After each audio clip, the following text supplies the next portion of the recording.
Hello guys! In today's video, I'm gonna show you how to link pages in Adobe Acrobat Pro DC. So without further ado, let's get started.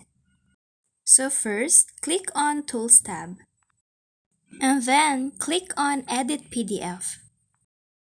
Then you'll see at the top, there's the link down arrow. Click on that.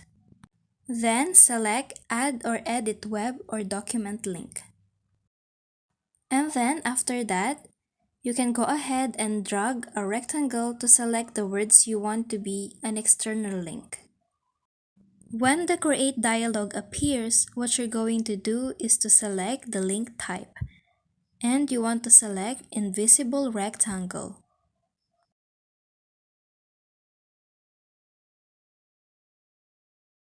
Now select Go to a page view.